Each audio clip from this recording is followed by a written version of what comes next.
자, 그다음 다섯 번째 이제 도시형 생활주택입니다라고 해서 나와 있습니다. 부분들은 자, 그중에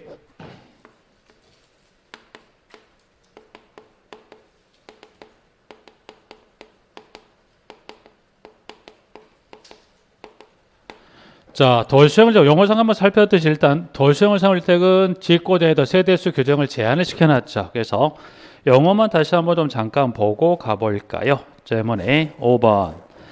자, 여기 영어 전에 좀 전에 도시형을 생활주택 용어상에 정의할 때 여기는 세대수가 몇 세대 미만이었더라? 300세대 미만이었어요.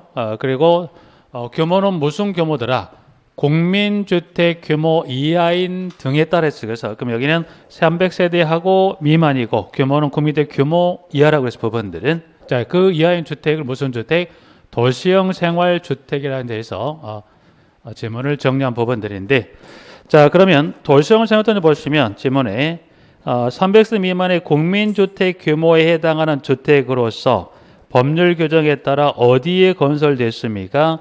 도시 지역에 건설됐다고 그랬는데 그래서 여기 도시형 경우에는 어디에서 건설된 도시 지역에 건설된 주택인데 이 종류는 지금 법에서 몇 가지를 종류하고 있더라고 보니까 동그라미 밑에 1번에 기역 소형주택 우측에 니은 단지형 연립주택 디귿 단지형 다세주택이라고 해서 일단 그러면 도시형 생활주택의 종류는 그와 같은 기준에 따른 주택으로서 규모는 총 종류는 몇 가지를 세 가지를 말하죠. 그래서 이제 그 중에 첫 번째 그 세 가지 주택의 종류 중에서 기역번의 소형 주택을 가보니까 지문에 기역. 자, 그러면 이 도시형 생활주택 중에 소형 주택으로 분류가 되려면 요건은 몇 가지 요건을 모두 충족합니까? 지금 A에서 지금 E에 대한 총 몇 가지? 5가지 요건을 모두 갖춘다면 무슨 주택을 분류하기를 소형 주택으로 분류하겠다라고 해서 그 중에 첫 번째 A번 세대별 주거적 면적 얼마 이하가 되십시오 라고 보니까 60제곱미터 이하가 됩니다. 하나. B번 세대별로 독립된 주거하는 것으로 무엇 설치합니까? 욕실 및 보일러실을 설치합니다. 그리고 C번 주거 전용 면적이 30제곱미터 미만인 경우에는 욕실 및 보일러실을 제외한 부분을 하나의 공간으로 구성한다고 되어 있죠. 부분들이. 그리고 D번 그러면 전용면 30제곱미터 미만과 이상으로 구분했을 때 그러면 30제곱미터 이상인 경우는 무엇을 제외한 부분을 역시 마찬가지 보일러실 욕실 및 보일러 제외한 부분을 3개 이하의 침실과 그 밖에 구성할 수 있다고 되어 있고요. 이때 그 두 번째 줄에 침실은 각각 면적이 얼마 이상을 말합니까? 7제곱미터 이상인 각각 침실과 그 밖으로 구성할 수 있으며 침실이 2개 이상인 세대수는 소형주택 전체 세대수 얼마를 3분의 1을 초과하면 된다 안 된다? 초과하지 않죠. 그 주문에 디귿번에 가보니까 양가로 다 전세대 양가로예요. 이의 단서에 따라 소형주택과 함께 건축하는 그 밖의 주택 세대수를 포함한 전체 세대수 얼마 넘지 않습니까? 3분의 1을 넘지 초과하지 않을 것이죠. 부분들에서. 그러니까 여기서는 그중 여러분들이 지문 중에 지금 나와 있는 도시형 세 가지 중에 보셨을 때 그 중에 소형주택 그 중에서 특히 그 중에 소형주택 하는 걸 구분하시고 소형주택으로서 분리되기 요건은 몇 가지 요건을 갖춘다고 그랬어요? A에서 총 몇 가지? 5가지. 그럼 5가지 관련 주택에 관한 요건 중에서 숫자 관련한 것이 어디가 좀 나와 있습니까? 숫자 관련한 것은 C번하고 D번이 있죠. 면적에 관한 규정하고 그리고 지금 D번의 마지막 D번 줄에 3분의 1 초과하지 않는 관련 규정에 3분의 1 관련 규정까지 해서 A부터 마지막 2번 어디는 설치하면 안 됩니까? 지하층에 세대를 설치하지 않을 것이라 그래서 소형주택 총 몇 가지? 5가지 요건을 모두 갖춥니다라고 되어 있고 수치 규정도 한번 봐주시되 그 중에 특히 B번하고 B번은 B하고 그리고 CD를 봤을 때 독립된 주거라고 하게 되면 용어는 지금 뭐가 나와줘야 맞습니까? 독립된 주거라고 했을 때는 욕실 및 뭘 설치합니까? 부엌이죠. 그리고 지금 욕실 및 보일러실을 제외한 부분 하나의 공간이라고 그랬죠. 뭐 D번도 마찬가지 나와 있는데 그러면 이때 B번하고 C요. 지금 C번하고 D번은 욕실하고 플러스 뒤에 뭐가 나와줘야 돼요? 부엌이 아니라 뭐가 나와줘야 돼요? 그죠? 보일러실이 나와야 되죠. 그래서 그것만 좀 구분해서 여러분들 영어는 지금 B번하고 B, C, D 관련해서 B번은 독립된 주거라면 뭘 나와야 돼? 욕실하고 부엌을. 그리고 C번하고 D번은 뭘 기억하시죠? 욕실과 보일러실이라는 용어를 구분하시면서 수칙 교정까지 총 5가지를 갖춘 뭘로 분류하겠다. 이것도 소형 주택으로 분류하겠다 정도 하나 봐주시고 그 다음 니은. 자, 단지형 연립주택입니다. 그래서 소형 주택이 아닌 주택으로서 주택을 말하는데 다만 건축법에 따라 건축에는 심의를 받은 경우는 주택의 층수를 몇 층까지 건축할 수 있다? 5개층. 지금 여기 이제 연립주택은 지금 질문에 다음 바로 이어 정리할 건데 여러분이 연립주택은 지금 연립주택은 주택으로는 층수가 몇 개층, 즉 건축법상 연립주택은 주택으로는 층수가 몇 개층이 하는 말하냐면 4개층 이하입니다. 근데 앞에 뭐가 붙어 나온다면 단지형 연립주택을 한다면 여기는 주택으로는 층수를 몇 개층까지 건축할 수 있는데 4개층 이하로 건축할 수 있는데 근데 다만에 따른 단서 요건에 따르면 단지형 연립주택도 주택으로는 층수를 몇 층까지 건축할 수 있다. 그렇죠. 층수를 여기 원칙은 단지형 연립주택은 4개층 이하가 맞는데 단서에 따른 요건을 갖춘다면 그때 주택으로는 층수 몇 층까지 건축할 수 있다? 5개층까지 건축할 수 있다 없다? 있다. 그래서 문항 니은번에 나와 있는 대로 지문에 원칙은 4개층 이하가 맞습니다. 그 내외적으로 단서에 따른 요건을 충족하면 그때는 층수 몇 층까지 건축할 수 있다? 5개층까지도 건축할 수가 있답니다. 니은번. 자, 단지형 다세대 주택인데 지금 지문에 가보니까 뭐라고 돼 있어요? 소형 주택이 아니라 뭐라고 돼 있습니까? 원룸형 주택으로 돼 있어요. 자, 그러면 지문 일단은 니은번하고 디귿, 니은번은 나와 있고 그다음에 디귿에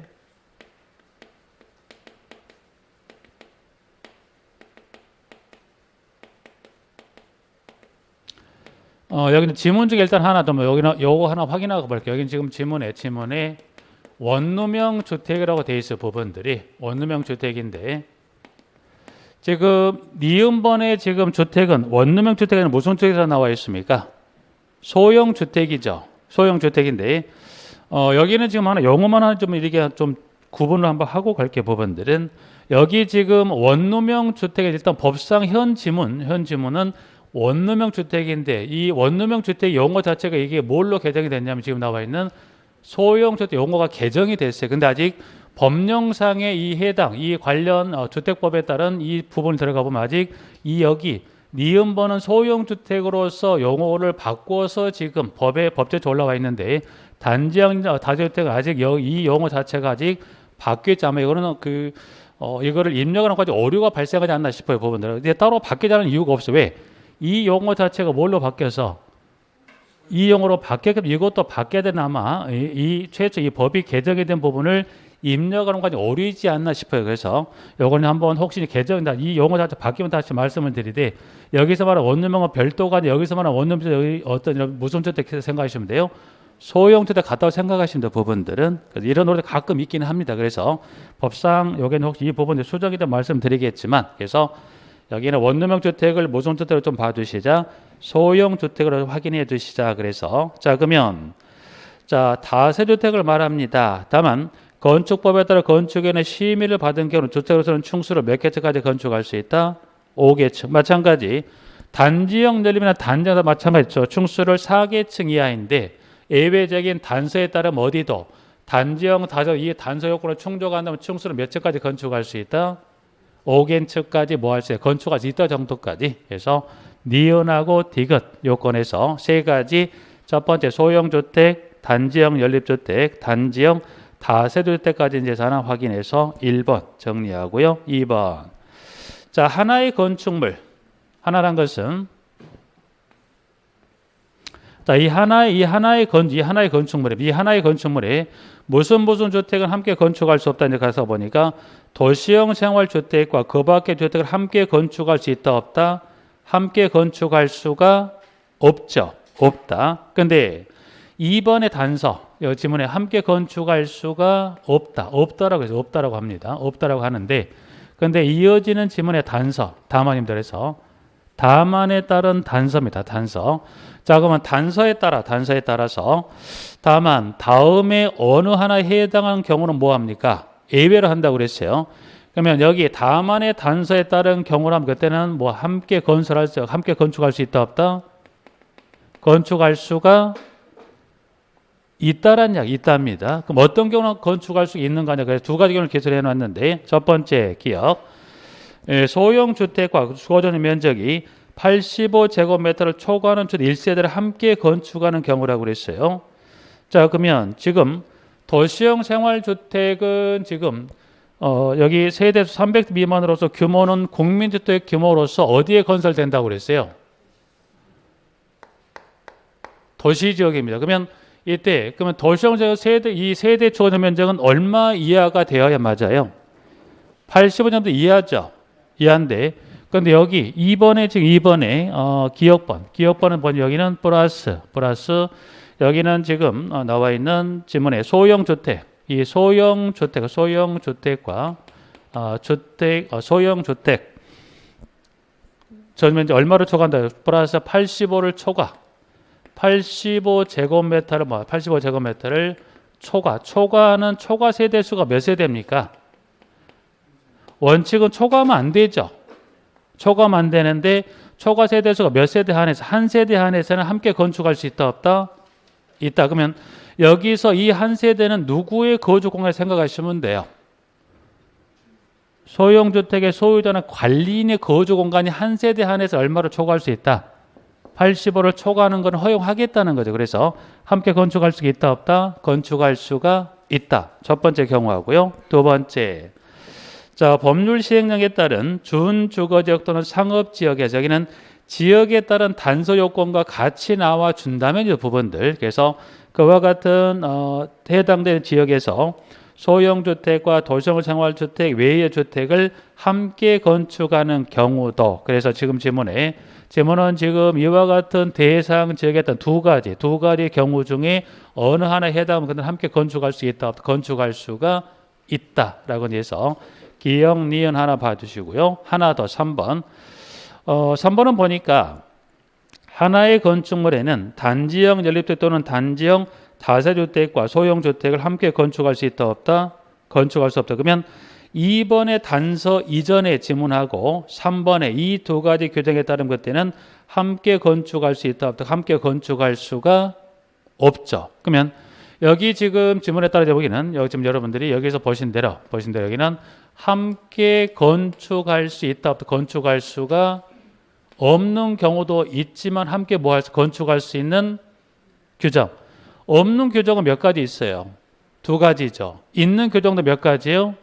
두 가지. 그래서 여기는 함께 건축할 수 없는 경우 둘, 있는 경우 둘 중에서 그 중에 조금 더 하나 중요하게 보는 그때는 함께 건축하는 경우 몇 가지? 두 가지를 보자. 그 두 가지가 어디든가요? 지금 봐 2번에 이 경우 합격해서 이 두 가지 규정에 대해서는 여러분들이 2번의 단서에 따른 기억과 니은에 따른 둘 중에 어느 하나에 해당될 때는 함께 건축할 수 있다, 함께 건축할 수가 있다까지 해서 유무를 봤을 때는 그 중에 두 가지 중에 함께 건축의 가능 유무에 해당되는 2번의 단서에 따른 기억과 니은에 따른 두 가지 요건을 확인을 좀 해 놓으시게요. 그래서 2번 하나 확인해서 내용을 봐주시고, 여기 주택법상 관련 주택에 관한 종류 분류 한번 정리해서 이제 2번은 지금 여기까지 했던 게 보면 주택법상 관련해서 지금 쭉 정리했던 부분들이고, 2번은 지금 뭐 주택에 관한 분류는 맞습니다. 여기는 무슨 법이라고 좀 정리하고 있습니다. 여기는 건축법상. 그래서 지금 보시면 여기는 자 건축법령상의 주택의 분류입니다. 자, 그러면 건축법상의 주택의 분류하게 되면 지문에 가보셨을 때 일단 크게 양가로 이번에 무슨 주택인가요? 단독주택 하나, 그 다음에 한 장을 잠깐 넘겼을 때 가보시면 양가로 이번에 무슨 주택? 공동주택에 관한해서 그러면 건축법상의 주택은 크게 무슨 주택? 단독주택, 공동주택 몇 가지로 분류합니까? 두 가지로 분류하죠. 부분들은. 자, 이제 그러면 이제 크게 대분류로 봤을 때 단독주택, 공동주택 각각의 분류에 소분류로 또 몇 가지를 두고 있습니까? 라고 봤을 때 41페이지 앞쪽으로 한 장을 넘겨서 단독주택 가보니까 지문 한번 볼까요? 단독주택의 형태를 갖춘 가정 어린이집, 공동생활가정, 지역아동센터, 공동육아 나눔터, 작은 도서관 및 노인복지를 포함한다라고 해서 종류는 몇 가지가 나와 있습니까? 가봤더니 협의의 단독주택에 하나, 2번에 다중주택 하나, 그리고 3번에 지금 나와 있는 다가구주택하고 4번에 뭐가 나와 있습니까? 공관. 그러면 여기 크게 단독주택의 종류 중에 여러분이 그 중에서 지금 보시면 여러분 그 중에서 크게 두 가지 중에 무슨 주택에 단독주택에 관한 분류 총 네 가지 중에 그 중에 여러분이 넓은 의미의 단독주택에 관한 분류 중에서 네 가지 부분마다 그 중에 무슨 주택은 좀 구분할 필요가 있겠더라. 그 중에 2번하고 3번에 무슨 주택, 다중주택하고 다가구주택은 그 주택의 분류 요건으로 구분할 필요가 좀 있어요. 부분들에서. 그러면 협의의 단독주택 동그라미 1번 하나 봐주시고 두 번째 다중주택입니다. 단독주택 하나 분류가 되는 2번의 다중주택을 가보니까 다음의 요건을 모두 갖춘 주택을 말한다. 그래서 기역번, 학생 또는 직장인 등 여러 사람이 장기간 거주할 수 있는 구조로 되어 있는 것, 니은, 독립된 주거 형태를 갖추지 않는 것, 각별로 욕실은 설치할 수 있으나 무엇은 취사시설은 설치고 일단 욕실은 세대별로 들어가지만 취사는 이거는 공동취사 형태란 거죠. 니은번하고 디귿. 일개동의 주택으로 쓰는 바닥 면적의 합계가 얼마입니까? 660제곱미터 이하이고 주택으로는 층수, 지하층을 제외한 층수가 몇 개 층? 3개 층 이하일 것. 그래서 일단 바닥 면적은 얼마? 660제곱미터 이하이고 층수는 몇 개 층 이하를 말합니까? 3개 층 이하입니다. 라고 층수, 바닥 면적 층수 요건 하나 확인했고 단서를 가보니까 1층에 전보도 일부를 무슨 구도로 합니까? 필로티 구도로 뭘 씁니까? 주차장으로 사용한다고 되어 있어요. 일단 한번 읽어보고 좀 추가 설명드릴게요. 나머지 부분을 주택 주거목적 한정에 대한 주택 외의 용도로 쓰는 경우 해당 층을 주택의 층수에 제외한다 포함한다. 제외. 그건 무슨 말인가요? 보니까 지문을 지금 보시면 자 1층. 자, 디귿번에 세 번째 1층의 전부 또는 일부. 1층. 1층은 지금 어느 부분 1층으로 분류할까? 1층이라는 것은 지면에 잡은 이 부분이 여기가 몇 층이 될까요? 1층. 그러면 1층의 전부, 1층의 전부입니다. 1층의 전부를 무슨 구조라고 그랬어요?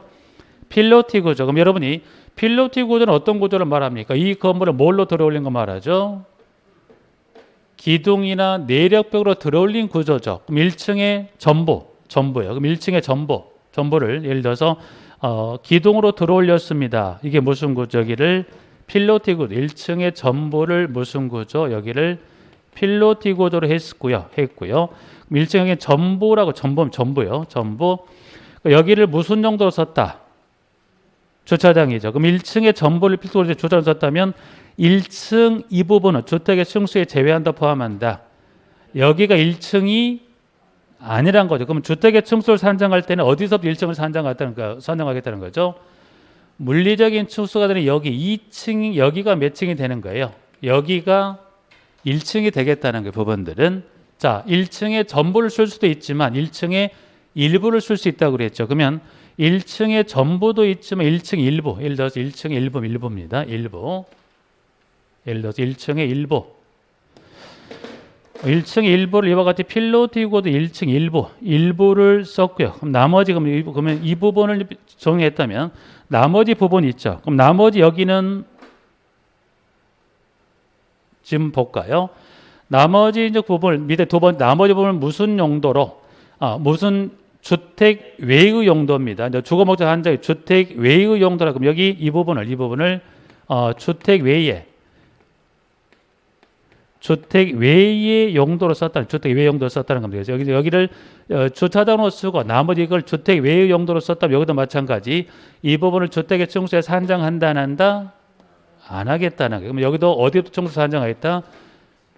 여기가 몇 층이 되게 여기가 1층이 되겠다는 거죠. 부분들이. 그래서 1층의 전부 또는 일부로 하게 될 때 나머지 이 부분을 주택에 대한 주택 외의 용도 썼을 때였을 때 이때 이 부분을 충수에 제외하고 여기를 몇 층으로 보겠다? 1층으로 산정하겠다는 디귿에 관한 요건 하나 하고요. 자, 한 장을 넘겨서 그 마지막 리을. 적정한 주거 환경을 조성하기 위하여 건축 도료로 정하는 실별 최소 면적, 창문의 설치 및 크기 등의 기준에 적합합니다라고 해서 다중주택은 요건은 몇 가지 요건은 모두 충족해야 돼요. 네 가지 요건이 모두 충족이 되어야 하겠다라고 해서 나와 있는 부분들은 그래서 일단 다중주택 요건 네 가지 하고 그 다음에 세 번째 다가구 주택입니다. 여기도 보니까 여기도 다음 요건이 몇 가지 요건이 기술이 되어 있습니까? 다가구 주택 보니까 여기도 기역, 니은, 디귿에 따른 세 가지 요건을 모두 갖춘 주택으로서 공동주택에 해당하지 아니하는 주택입니다라고 해서 나와 있네요. 기역. 층수는 몇 층인가요? 3개 층이야 합니다. 여기도 단서에 가보니 1층의 전부 또는 일부죠. 일부를 필로티 구도로 하여 주차장으로 사용하고 나머지 부분을 주택, 한정이 된 주택 외의 용도로 쓰는 경우는 해당 층을 주택의 층수에 제외한다, 포함한다? 제외합니다. 그래서 이 층수 제외 규정 방금 봤지만 여기 무슨 주택과 동일해요? 다중과 동일하죠. 층수 제외 규정 일단 하나 했을 때 하나 하고요. 니은. 일개동의 주택으로 쓰는 바닥 면적의 합계가 얼마? 660제곱미터 이하일 것. 디귿. 디귿은 19세대 이하가 거주할 수 있을 것. 다 여기서 세대란 건 대진의 동별 세대수를 합한 근데 하나의 건물 19세대가 있을 수 있지만 이 세대가 이렇게 대진에 떨어져 있을 수도 있죠. 합한 세대가 몇 세대 이하가 돼야 된다고 그랬어요? 19세대 이하가 거주할 수 있을 것이란 세 가지 요건이 모두 충족이 된 경우도 뭐하게 이걸 무슨 주택? 다가구 주택으로 분류하겠다라고 지금 질문을 정리하는 부분들은 그래서 지금 단독주택 중에서는 몇 가지를 확인했어요? 다중주택하고 다가구 주택 두 가지죠. 네 번째 공간은 분류 정도만 보시면 돼. 여러분 공간이라고 흔히 말하는 뭐 총리 공간 등등 공간이 있죠. 그 정도에서 여기는 그 중에서 지금 단독주택 중에서는 지금 방금 봤던 다중주택하고 다가구 주택 관련된 요건들 중에 설명을 좀 드렸던 부분들이고 자 이제 그러면 공동주택으로 한번 넘어가 공동주택 봐죠. 공동주택으로 일단 그러면 공동주택도 분류상에 몇 가지 주택으로 분류가 되어 있는지 요건의 양가로 2번에 가보니까 공동주택 밑에 동그라미 1번부터 4번까지 무슨 주택이 나와 있습니까? 1번이 아파트, 2번 연립주택, 3번 다세대주택, 4번 기숙사라고 해서 종류는 몇 가지? 4가지 주택이죠. 그럼 이제 여기도 여러분이 공동주택 중에 조금 주의해 살펴보시고 그 중에 4가지 중에서 3가지 주택에 대해서 좀 살펴볼 필요가 있지 않을까 그래서 그럼 일단 여기서 말한 방 4가지 주택 중에서 3가지는 일단 뭐 그 중에 1, 2, 3번에 따른 아파트, 연립주택하고 다세대주택이 있죠. 3개 주택을 좀 살펴볼 거고 일단 먼저 선 정리는 뭐를 먼저 정리해 버릴 거냐면 기숙사 있죠. 기숙사는 일단 건축법상 공동주택 분류가 되는데 지문에 4번부터 한번 정리를 하고 나머지 3가지 주택 요건 한번 확인하시는데 4번. 자, 기숙사입니다. 학교 또는 공장 등의 학생 또는 종업원 등에 쓰는 것으로서 일개동이 공동취사시설 이용 세대수가 몇 세대? 세대수가 전체 몇 퍼센트 이상인 것을 분류하겠다. 50% 이상이면 뭘로 분류하겠다? 기숙사로 분류하겠다죠. 부분들이.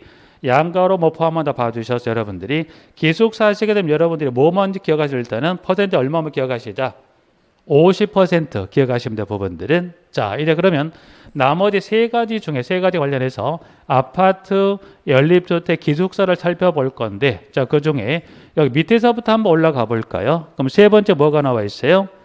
다세대 주택이 있죠. 자 그러면 주택으로서는 일개동의 바닥 면적 합계가 얼마? 660제곱미터 이하이고 층수가 몇 개 층인가요? 4개 층 이하인 주택을 말하는데 양가로 가보니까 2개 이상의 동을 지하 주차장 연결한 경우는 각각의 동으로 본다고 되어 있어요. 요거를 지하 주차로 연결한 경우입니다. 여러분 요거는 뭘 생각하시면 돼요? 지상에 보니까 동이 몇 개 있어요? 여기가 뭘로 여기가 지하 주차장으로 뭐 이게 연결이 됐다는 거죠. 그러면 이게 지하 주차장이 연결이 된 밑에 이 동은 뭐예요? 이때는 하나로 봅니까? 각각으로 보겠다는 거예요. 별개의 동으로 따로 보겠다는 거죠. 그래서 그 의미만 확인하시면 여기서는 그래서 여러분들이 양가로 따라서 그 별개의 동으로 보는 게 아니라 하나의 동, 여기는 하나가 아니라 각각 별개의 동으로 보겠더라. 그래서 3번에 다세대 주택 하나, 지문 하나 봐두시고요. 연립주택의 문항 2번. 자, 주택으로서는 1교동의 바닥 면적 양가로 뭐 봐두시고 면적 각기 얼마? 660제곱미터 초과하고 층수가 몇 개층인가요? 4개층 이하인 주택입니다. 라고 되어 있을 부분들은 자, 그리고 1번에 아파트입니다. 아파트는 주택으로서는 층수가 몇 개층 이상인가요? 5개층 이상이죠. 그러면 지금 이 세 개 주택 중에서 무슨 주택? 아파트, 연립주택, 다세주택에서 층수 요건이 다른 거는 뭐가 다릅니까? 아파트가 다르죠. 그런데 아파트는 또 하나 구분할 게 뭐가 있어요? 방금 봤던 다세대 주택이나 연립주택이나 여기 다중이나 다가구 주택은 뭐예요? 층수 면적 요건이 다 충족이 돼야 되죠. 근데 아파트는 뭐는 필요 없습니까? 아파트는 뭐는 필요 없더라? 면적은 따로 없죠. 아무 이야기 없어요. 뭐밖에 없어요? 층수. 몇 개 층만 되면 5개층 이상이면 뭘로 불러야겠다? 아파트지. 아파트는 따로 무슨 요건은 필요 없어요? 면적은 필요 없다는 거예요. 그래서 여러분들이 일단 4개 중에서 아파트, 연립주택하고 다주택 하나 확인했고, 자, 위에 올라가 봅니다. 양가로 2번에 나와 있는 지문에 여기서는 세 번째 줄 가볼까요? 다만 1이나 2에서 층수 산정할 때 1, 2는 뭘 말하는 거죠? 1, 2는 뭐예요? 아파트하고 연립주택이죠. 그러면 아파트나 연립주택의 층수를 산정할 때는 1층에 뭔가요? 일부 또는 전부가 아니라 뭐라고 됐어요? 1층의 전부예요. 1층의 전부를 주차장으로 사용하고 나머지 부분을 전부를 필두고 주차장으로 사용하는 건 필로티 부분은 층수에 제외한다 포함한다. 제외합니다. 3은 무슨 주택을 말합니까? 다세대 주택이면 3에서 층수를 산정할 1층의 전부도 일부를 필로티 구조로 하여 주차장으로 사용하고 나머지 부분을 주택 외의 용도로 쓰는 경우는 해당 층을 주택의 층수에 제외한다 포함한다? 제외한다고 되어 있죠. 부분들이. 자, 이제 그러면 여기 이제 방금 확인했던 걸 한번 전체 한번 마무리 한번 정리 한번 해보실까요? 이제 그러면 먼저 여기부터 한번 확인하고 일단 하나씩 여기 여러분들이 하나씩 묶어 가볼까요? 부분들은. 자, 단독주택과 공동을 방금 확인했죠. 부분들은. 그 중에 이 층수 제외 규정을 정리할 때 1층의 전부를 필로티 구조로 하고 층수에서 제외하겠다는 것은 이 주택에 관한 분류 중에 무슨 주택은 1층의 전부가 해당이 됐던가요?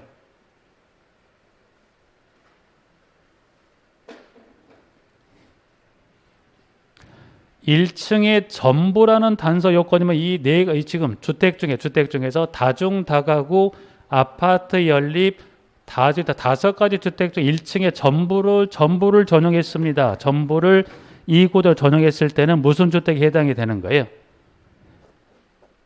아파트와 연립주택이죠.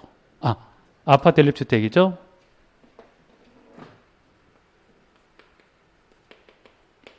아파트와 연립주택의 층수 제외 규정은 뭐였다? 1층의 전부죠.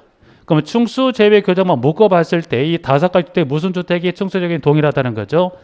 아파트하고 연립주택 1층의 전부를 전역에 쓴다고 그랬죠. 그러면 1층의 전부 또는 일부라고 주면 전부를 전용할 수도 있지만 일부를 전용할 수도 있죠.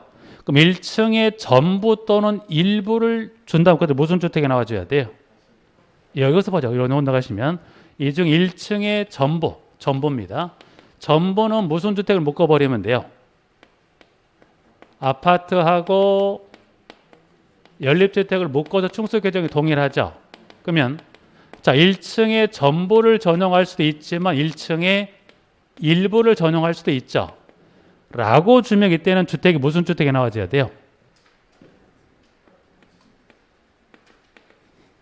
다중주택, 다가구 주택하고 무슨 주택이 나와줘야 돼요? 다세대 주택이 나와줘야 맞죠. 그래서 여러분 일단은 이 의미를 이해하셨으니까 충수 제외 교정만 국한에 여쭤봤을 때 이때는 무슨 주택이 동일하더라? 셋. 그러면 일단 여기 1층의 전부는 주택의 종류 몇 가지요? 둘. 일부 또는 전부는 그 중에 몇 가지를 묶으면 돼요? 3개 주택이죠. 중요한 건 이것도 중요하지만 1층의 전부든 일부든 여기는 여기는 무슨 용도? 이 필드고 여기 용도는 여기서는 용도가 무슨 구조? 용도는 여기 무슨 용도를 쓰는 겁니까? 주차장이죠. 이렇게 이제 여러분들이 충수 제외 교정 일단 이렇게 정리해요. 일단 충수 제외 교정 국한에서 이렇게 한번 정리해서 묶어 갈 수 있는 부분 하나 기억하시면 되겠죠. 부분들. 그럼 일단 요거 하나 정리했으니까 확인하셨던 것 끝. 하나 더 정리 뭘 할 거냐면 자 이제 그러면 여러분이 이 주택 관한 걸 충수 제외 교정도 한번 확인하실 필요가 있습니다. 라고 설명했으니까 이건 지워버릴게요. 부분들은. 자 요거는 하나 지우고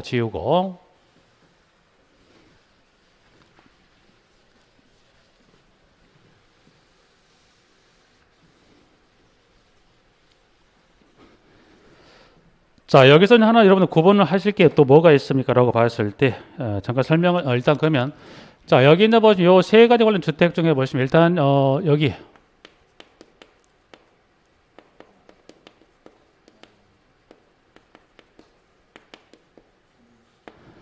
자 그럼 이제 여기 단독주택의 2가지와 공동주택 5가지 관련해서 지금 바닥 면적은 이 5가지 주택 중에 무슨 주택을 주어도 바닥 면적은 다 얼마가 됩니까? 660제곱미터죠. 확인했죠? 자, 그럼 이제 이 5가지 주택 중에서 5가지, 둘, 셋 중에 뭐를 줘도 바닥 면적 얼마가 되죠? 660제곱미터죠. 그러면 여기 5가지 주택에 관한 것 중에 바닥 면적은 이 5 중에 뭐를 줘도 660제곱미터가 나오는데 기준이 다른 게 하나가 있어요. 뭐가 다릅니까? 죄송합니다. 바닥 면적은 몇 가지죠? 5가지가 아니라 4가지죠. 4가지죠. 다중주택하고 다가구 주택. 여기는 뭐예요? 연립주택하고 다주택에 총 4개 주택에 관한 것은 바닥 면적을 주게 되면 다 수치는 얼마를 기억하시면 돼요? 660제곱미터가 됩니다. 그 중에서 면적이 다른 게 하나 뭐가 다른가 한번 볼까요? 여러분들이 여기 둘을 방금 이제 교재 한번 확인하시면서 면적, 바닥 면적 규정이 660제곱미터 뒤쪽에 끝 이게 다른 거는 뭐가 다릅니까? 만 한번 볼까요? 다른 것은 뭐가 다릅니까? 연립주택이죠. 그러면 이 5가지 중에 면적이 다른 것은 하나 뭘로 끝납니까? 초과. 그럼 초과로 끝난다는 건 이 5가지 주택 중에 4가지 중에 무슨 주택이 초과로 끝납니까? 연립주택이 초과로 끝나요. 부분들이 이제 면적 규정 한번 확인했거든요. 충수 규정은 방금 충수 규정 보니까 단독주택은 2가지 충수는 여기 단독주택은 충수가 몇 층이 한가요? 단독 종류 2가지 충수가 몇 개 층이야? 3개 층이야죠. 그러면 공동주택의 3가지 중에 연립주택하고 다세대주택의 충수 규정은 몇 층입니까? 4개 층이야죠. 그러면 이 셋 중에 충수 규정 다른 것은 하나는 다르죠. 뭐가 다릅니까? 공동택 3가지 공동택에 관한 규정 중에 충수 규정이 다른 건 뭐가 달라요? 아파트는 충수 몇 개 층인가요? 5개 층 이상. 또 하나 아파트는 5개 층도 적용돼 뭐또 기억하시자. 아파트는 바닥 면적 규정 따로 규정하고 있다 없다? 규정하고 있지를 않죠. 아파트로 분리되면 뭐만 갖추면 돼요? 충수만 몇 개 층? 5개 층 이상이면 되죠. 그래서 여러분이 충수 요건은 지금 단독주택은 2개, 3개 층이야. 공동주택은 3 중에 연립하고 다세대는 4개 층 이하인데 아파트는 뭐만 충수 몇 개 층? 5개 이상이면 되죠. 그럼 아파트는 바닥 면적 따로 필요하지가 않더라라고 해서 이렇게 정리하면 그럼 이제 여러분들이 요거를 머릿속에 지금 보셨지만 이해는 가요. 돌았으면 잊어버립니다. 그게 문제가 되고 여러분들이 요건 이렇게 한번 보자. 그럼 요거를 이렇게 한번 봐서 지금 방금 설명드렸던 것을 약자가 우리가 많지는 않습니다. 그중에 어떻게 이런 숫자 같은 경우도 잊어버릴 수 있기 때문에 이렇게 돼서 보시면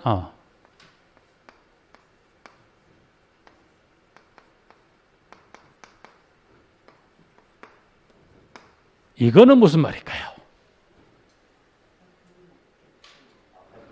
아오 연초 다이라고 그랬죠. 아는 뭐예요? 아파트 5계층 이상이죠. 아오란 건. 여기 연초 다이라고 연은 뭘까요? 뭐만 다르다고 그랬어요? 열림만 초과라고 그랬죠. 여기서 다는 뭘 말해요? 다중. 순서랑 관계없어요. 다로 시작되는 주택은 면적이 더 뭘로 끝납니까? 이하. 그래서 다중, 다가구, 다세대는 뭘로 끝나요? 이하. 그래서 여러분 혹시나 여기 바닥 면적 충수를 공부를 했고 이게 잊어버린다면 여러분이 뭐만 일단 뭐는 꼭 기억하시다. 아오 연초 다이에서 여러분이 일단 충수 요건하고 특히 면적 규정 여러분이 공부하셨다고 하지만 이게 또 잊어버릴 수 있어요. 면적 규정은 넷 중에 뭘 줘도 얼마가 수치가 나와야 돼요. 660 이거는 크게 혼동하실 거 없고 뭐만 구분하자. 이게 초가 이럴 건데 그것만 구분하시면 되겠죠. 그래서 아오 연초 다이에서 여러분이 구분해 놓으시면 따로 혹 시간이 좀 잊어버리지 않겠더라. 여러분이 이걸 잊어버리면 나중에 또 하면 돼요. 그죠? 뭐 내일 모레 시험 보러 가실 거 아니고 이제 첫 삽을 뜨는 게 아직 시간이 많이 남아있기 때문에 또 여러 과정이 남아있기 때문에 하다 보면 중간에 또 뭐 복습하실 수 있는 부분도 있으니까 그래서 건축법상은 방금 봤던 이 각각 크게 단독과 공동택 중에서 이 둘, 셋 관련한 방금 충수 제외 규정하고 그리고 이 면적과 충수에 관한 요건들은 이렇게 점정력 크게 무리 없이 설명 다 드리는 부분들이니까 이렇게 정리해서 마무리 좀 하겠습니다. 그래서 주택에 관한 분류요건들을 좀 설명을 드렸네요. 부분들은 이제 글이 설명을 좀 드려서 확인했고요. 지금 여기까지 설명을 드렸습니다. 첫날도 너무 많이 하면 더 질리시죠? 이제 첫 시작이니까 첫 삽을 조금만 뜰게요. 그리고 다음 시간에 보시면 43페이지에 나와 있는 이제 공동택 관련한 부분들에 대해서 이제 우측에 관련한 그 이론에 관한 부분 일부 하고 다음 시간에 관리기구 관련한 부분부터 이제 들어가도록 하겠습니다. 그래서 이제 시작을 했으니까 2차 시험은 지금 언제 시험을 본가요? 오늘이 2022년 11월 며칠인가요? 2일이죠. 2차 시험은 언제 봅니까? 9월 넷째 주 정도 지금 그렇게 왔으니까 그럼 거의 기간이 지금 상당히 남았죠. 물론 중간에 1차가 있긴 합니다만 여기 지금 12월 2일부터 내년 9월 넷째 주까지는 시간이 많아요, 적어요? 많습니다. 근데 눈 몇 번 떴다 가면 어떻게 돼요? 금방 옵니다. 여러분들 그래서 지금 여러분들 아무튼 시험 그 특성상 1차 합격하신 분의 한 2차 시험을 볼 수 있는 자격을 주다 보니까 아무래도 여러분들 입장에서는 1차, 2차 중에 어느 과목에 조금 비중을 두고 공부하실 수밖에 없어요. 여건 여러분을 탓하는 게 아니고 어디에 비중을 두고 공부하실 수밖에 없어요. 1차입니다. 충분히 이해합니다. 근데 무슨 문제가 있냐? 1차는 7월 언제쯤 보죠? 7월 둘째 주 보죠. 7월 둘째 주 시험을 보고 나서 실제 그러면 9월 넷째 주까지는 거의 보면 시험이 거의 보면 여러분들이 9주 내에 9주밖에 없어요. 물론 9주 동안 일주일에 2번 수업을 하기 때문에 좀 여유가 있다 생각하시는데 여러분이 1차를 집중해 공부하시다가 합격하시면 어떻게 돼요? 2차를 물론 하시겠지만 두 개를 병행하셔서 오신 분도 있지만 아예 뭐예요? 나는 첫 삽부터 뭘로만 뜨겠다. 이걸로만 뜨겠다. 아니면 같이 가되 2차는 그냥 와서 수업만 듣고 가겠다 하시는 분도 계실 수 있어요. 근데 거의 지금 대다수 그 매회 보면 가장 큰 어려움은 뭐가 있냐?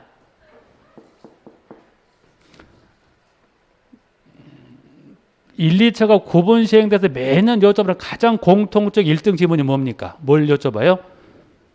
어떻게 공부하면 됩니까? 물리적인 시간이 9주 안에 예를 들어서 작년도 그래 여쭤보고 계시는데 1차만 합격하셨어요. 그리고 2차는 아예 선도 안 됐어요. 그분이 이때 2차 시작 딱 첫날에 이때 어떻게 공부를 합니까? 그럼 제가 답변을 어떻게 드려야 될까요?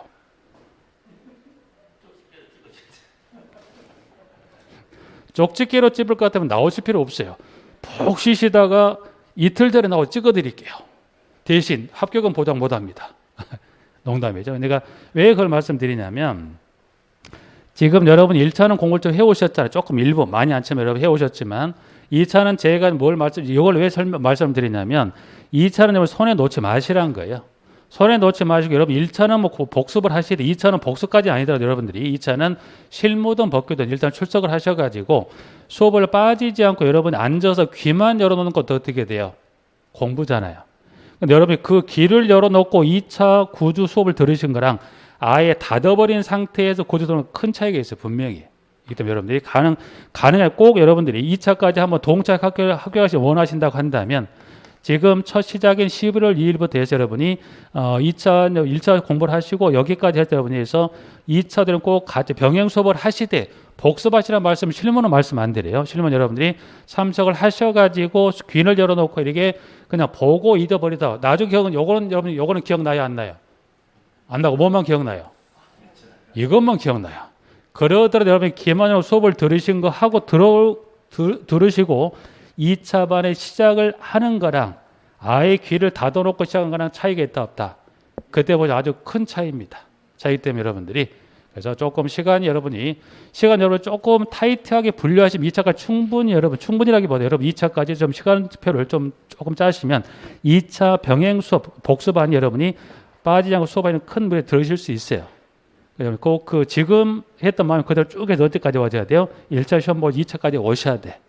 그게 되어야 동착해 가능하지. 나는 올해 1차하고 내 2차 하겠다? 보장해면 못 해요. 보장만 아니죠. 그것만 좀 주셔야 될 것 같아요. 그래서 그걸 좀 말씀을 좀 드렸습니다. 오늘 여기까지 하고 다음 시간에 공동태부터 살펴보도록 하고 마치도록 하겠습니다. 수고하셨습니다.